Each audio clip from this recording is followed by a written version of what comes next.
looking at Douglas-fir, Pseudotsuga menziesii.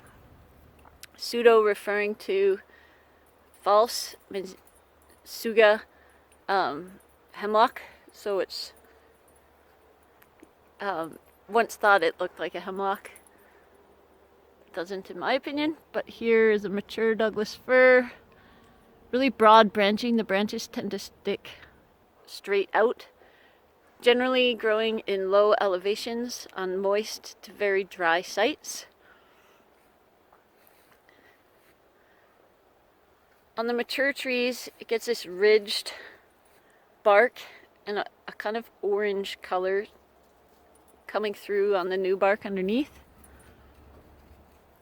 You can see that quite well on the further away trees.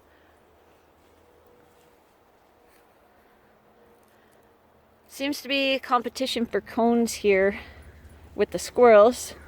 I've got kind of a range of decay of cones here. Really distinct cone. So the main part of the cone are called scales, the more rigid structures, and then this softer structure that looks a bit like a mouse bum sticking out the end, we call that a bract. So on Douglas-fir, the bract has three kind of lobes to it, one being long and skinny, looking like a mouse tail, and the two shorter ones looking like the hind legs of mice hiding in there. So Douglas-fir has really thick bark, a really fire resistant species that's adapted to dry climates. So there's a story about the cones and having those mouse bums in there. When a forest fire ran through, the mice all ran and sought shelter inside the cones of the Douglas-fir.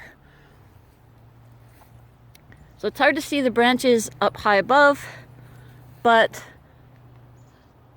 there's a young Douglas-fir growing here that we'll take a look at.